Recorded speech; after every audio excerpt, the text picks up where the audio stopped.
Welcome to Leaders Under Lights 2.0, a series aimed at having a freewheeling conversations with the leaders who matter as we try to unravel their experiences, their learnings, their leadership mantra, and so much more. I am Gaurav Sharma, Chief People Officer at Hindustan Coca-Cola Beverages, and this is Leaders Under Lights 2.0. So grab a Coke and join in.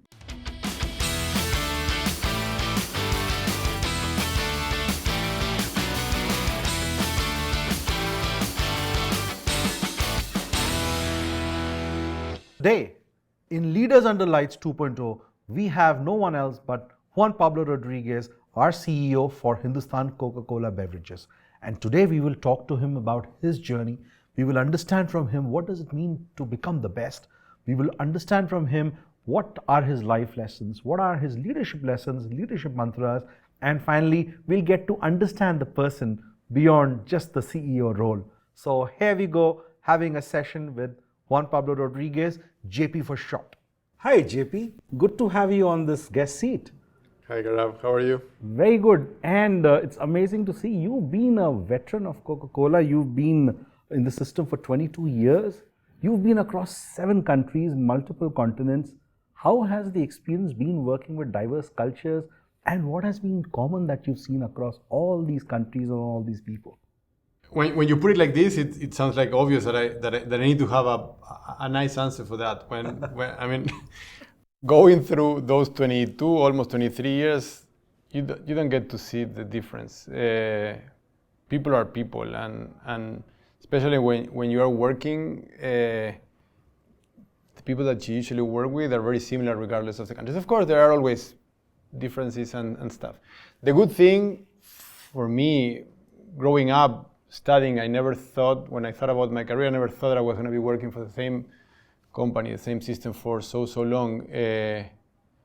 But having changed countries and having changed jobs so many times make it feel like I did change companies. So I did, but at the same time, I maintained there's a common thread across every job that I've had, and that there are lots of people that I had the chance to work with in multiple times. So probably I'm working with people that I worked with before, 10 years ago, and then you meet again, and so that part is really good.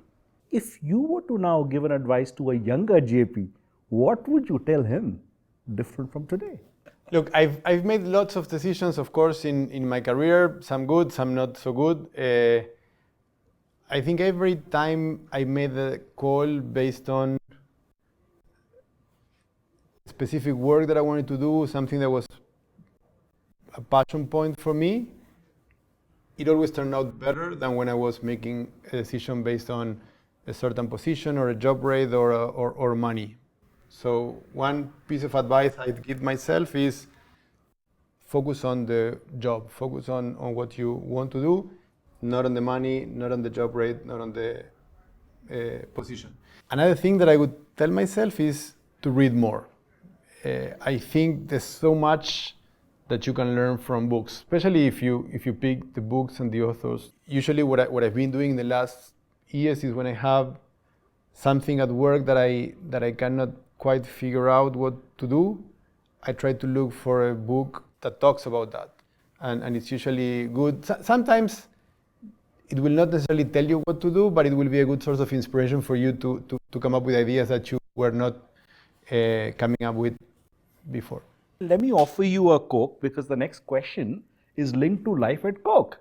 You know about life at Coke, right? What it's all about. How does that connect with you? And what message can you give to all the newbies and the new joinees who are here? Thank you for the Coke. For me, life at Coke is what we stand for, what the kind of company that we want to build. For me, life at Coke is building that company where people really want to come to work. HCCB has to be a place where people want to come because they know that they will be in a psychological safe environment where people that they get along with and they trust, and even if they don't agree on certain topics, they can talk about it freely and they can be themselves and it's going to be okay. So I think part of what we need to continue doing is keep on putting people at the center of everything that we do so that we continue building that place where people will want to come. You talk about your vision of becoming the best for HCCB. Would love to hear more about that. What does becoming the best mean for you? Is it only the business performance or is it more than that? Look, I'm competitive. So, of course, it is about business performance. But I think in order to do that, we have to look at other things other than just business metrics. It's our behaviors, the way that we connect, the way that we engage, the way that we empower our people, the way that we build the leadership of tomorrow, our talent pool, the capabilities. Again, business metrics is probably just a short-term thing. And yes, it's good, but it's the journey that leads to the business performance what I believe matters the most. In your 2 decades, I'm not calling you old by any example, right? But you would have worked with people from different generations. And today at the workplace, we have 3 or 4 generations working. How have you seen this evolve? What are your lessons for us to work as one inclusive team? First of all, are you my generation, before my generation, after my generation? Where are you? I am somewhere there. I'm somewhere there. I always say the same. It's not about diversity, it's about inclusion. And this applies, it applies to gender, it applies to sexual preferences, it applies to generations. I think we need to be a place in which anyone wants to work and anyone can feel they can be themselves. Now, that presents a challenge because, as you said, different generations come with different traits. We are used to different things. Probably when I started, people were used to being told what to do. Opposing to a direction coming from above was not something that you would expect. The kids today come with a completely different mindset and they want to be empowered. They want to feel that they are making a change and I think it's great. And they also come with a transparency and a I don't know what to call it, but they are super comfortable in their own skin and they have no issue showing themselves exactly as they are. And I think that's something that we all need to learn from so that we can really embrace that inclusion and we can all be comfortable with each other. Now, hearing what you're saying, I think I'm in that generation. Which one? The one which is comfortable in its own skin. Okay, good for you. Maybe you're just adaptable. Good one. Talking about you, talking about any lesson that has stayed with you, any leadership lesson that has stayed with you, and you kind of go back to it and you want to talk about it to the rest of the company. You want others to emulate or at least connect to it. You can only win as a team. You cannot win by yourself. I think that's true for pretty much every business environment, but of course it's true for us. So I think the lesson for me has been try to make that your priority. Try to build a team where people come from different places with different styles and different points of view. Encourage them to speak up and to tell you what they think. You want to hear that. Make the space, and that's something that someone told me once, and stick with me. Make space for them to speak up. She told me it's not about listening, because I was talking about listening, and she told me it's not about listening, it's about making space, or making this space for people to feel free and be able to speak up. And then make sure that you set up the environment in such a way that they will bond and connect and get along, and then empower them. The moment that you see that they are flying, and don't be afraid, that's another one, don't be afraid of getting people in your team better than you. You should have people better than you. Maybe, and when you do that, it sounds silly, but your job becomes so easy and you can really spend time on being a leader rather than subsidizing what others should be doing. So JP, we've spent some time unwinding, unpacking how are you as a professional, as a leader, what are the important thoughts you have in mind, what messages you have for the organization. Now let's talk a bit about JP as an individual in your personal side. We know you come from Argentina. How is life growing up in Argentina as a kid? I would qualify as normal. I come from a family of 4. I'm the youngest kid. I have an older sister. she's 10 years older than me, so she was like my second mom in a way, and she would always spoil me in a way. It was a happy childhood. I've always attended a club, and my friends have been the same over. I have friends since I can remember, and they're still my friends. And even though I haven't lived in Argentina for over 20 years, we're still in touch. And the nice thing is when you reconnect, it's like, when it looks like time didn't pass, and everything is normal. And we know one more thing about you, that you're an avid sports fan, and you mentioned you're very competitive. I think that comes from your sports following. You love football, soccer, as well as tennis. Now, I'm sure the moment when Messi lifted the World Cup would have been amazing for you. Do you have any lessons or any learnings from these sports people? I know I'm particularly fanatic when it comes to my country. So yes, of course, when we just won the World Cup, it was amazing. I think the lesson from that, and I mentioned this in the past, it was not the first World Cup Messi played. It was the first one that he won, and I think the difference, he was not a better player than before. Someone could have said that for a professional football player, he was old. But I think the difference was the team, and that goes back to my previous point. You win as a team, and I think the camaraderie and the trust and the belonging and the shared goal that group of people had was what made the difference. And so I think that's one lesson that we all need to look into. You mentioned Rafa Nadal. If you ask me in tennis, I prefer Federer over Nadal. Don't get me wrong, he's amazing. But what I do like about him is his humility. Even though he's probably one of the greatest players in history, he remains, I think both of them remain so humble and centered, and you don't see, scandals, and their family and their personal life is always well organized. I think it's admirable to see them behaving the way that they behave, and being so approachable and kind. And yeah. How do you unwind? What do you do in your free time? And then before you get there, what is the story with the beard?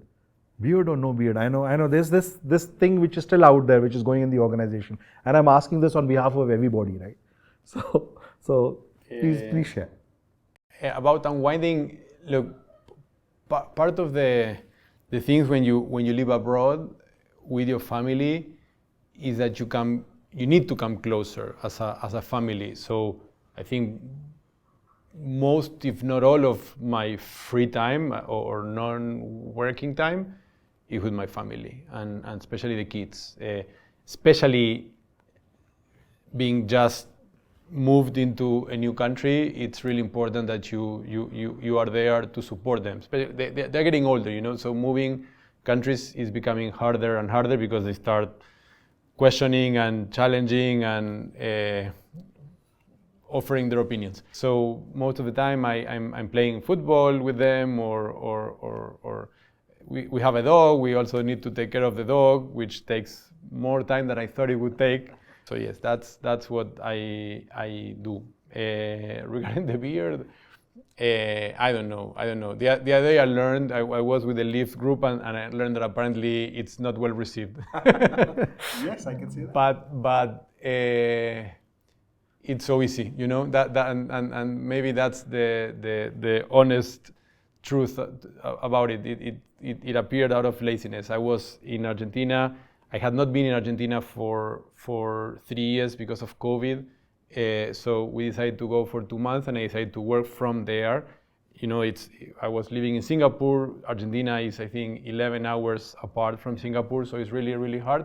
So I was working. I was waking up at 1 a.m. in the morning or something like that. Shaving at that time was really hard. So I decided to let it grow, and then it stuck. So such a simple reason, nothing behind it. All right, got it.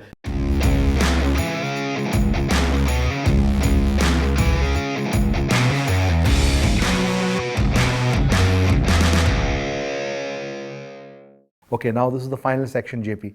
This is the make it or break it. It's called the rapid fire round. So we are going to throw some questions to you and you have to answer fast. Okay. So we won't give you any time to think. Not that we've given you any, but this will be even faster. Are you good to go? All right, let's go. Word you stand by. Well, you said consistency, transparency, honesty, humility. Yeah, those. Perfect. Consistency comes again. Favorite author or book? A few. Jim Collins, Good to Great, Built to Last. Simon Sinek, Start with Why. But I like more the last one, Infinite Game. And then Adam Grant, Think Again. Think Again. Perfect. What makes you impatient or frustrated? Well, I told you I'm the youngest child in the family. I'm used to getting my way. So when I don't, I do get frustrated, and it's something that I've managed or tried to learn to manage over time. What makes you excited or charged at the same time? Well, you know I love my job and I am competitive, as I told you. And so when it's about winning and doing better and beating competition, I really get excited. You would die for what? My kids, my family, my friends. You would never do what? I know, do something that I don't believe in or that goes against my beliefs, my values. Favorite idol, leader, icon?